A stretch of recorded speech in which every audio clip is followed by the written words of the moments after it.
Emilio Aguinaldo, a patriot or traitor. Who is he? Was he really a hero or was a treacherous turncoat? Emilio Aguinaldo was born on March 22, 1869 in the province of Cavite. His father, Carlos Aguinaldo, was a municipal governor during the Spanish Viceroy administration. On March 7, 1895, Aguinaldo was encouraged to join the Katipunan, a secret organization led by Andres Bonifacio that was dedicated to the expulsion of the Spanish and the independence of the Philippines through armed force. Aguinaldo joined the organization and established a local chapter of Katipunan in Cavite named Magdalo. The Katipunan-led Philippine Revolution against the Spanish began in the last week of August 1896 in Manila. Aguinaldo and the Cavite rebels won major victories in carefully planned and well-timed set-piece battles and temporarily drove the Spanish out of their area. The revolt was a major success for Aguinaldo and his men in his campaign. He later established a revolutionary government. Andres Bonifacio refused to recognize Aguinaldo's revolutionary government that was elected in the Tejeros Convention and reasserted his authority. This resulted in the trial and assassination of the Andres Bonifacio in Cavite. On December 15, 1897, Aguinaldo signed the Pact of Biaknabato, under which he effectively agreed to end hostilities and to dissolve his government in exchange for amnesty and 800,000 Mexican peso. On December 23, Aguinaldo and other revolutionary officials departed for Hong Kong to enter voluntary exile.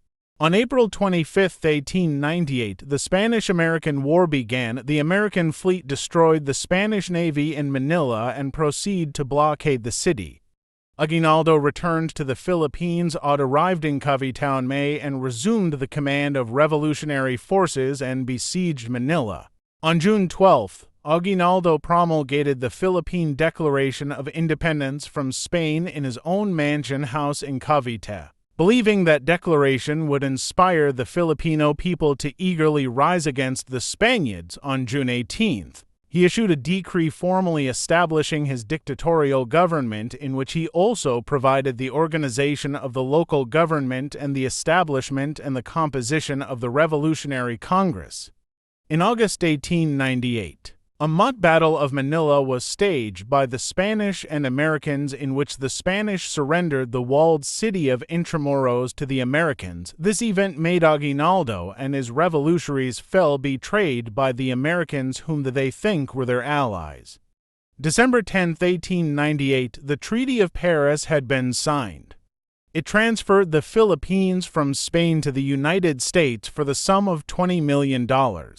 The First Philippine Republic was formally established with the proclamation of the Malolos Constitution on January 21, 1899. In Malolos, Bulacan and endured until capture of Aguinaldo by the American forces on March 23, 1901. On April 19, 1901, Aguinaldo took an oath of allegiance to the United States. But before Aguinaldo was captured, he ordered the assassination of his fellow revolutionary, General Antonio Luna. Luna was a highly regarded general in fighting the Americans, although he was sometimes at odds with Aguinaldo. During World War II, Aguinaldo sided with the Japanese. In January 1942, Aguinaldo met with General Masami Maeda at the former's Cavite residence to discuss the creation of a pro-Japanese provisional government. On February 1st, Aguinaldo delivered a radio address calling upon General Douglas MacArthur and all American and Filipino troops to surrender to the Japanese army. Aguinaldo was appointed as head of the National Distribution Corporation, placing him in charge of rationing prime commodities for the Japanese war effort. After U.S. forces returned to the Philippines in October 1944, Aguinaldo went into hiding but was tracked and arrested him on February 8, 1945. He was placed in house arrest and was charged with 11 counts of treason. Aguinaldo's charges were dropped when Philippine President Roxas granted him amnesty. Aguinaldo died in October 5, 1962 at the age of 94. Thank you for watching. Subscribe.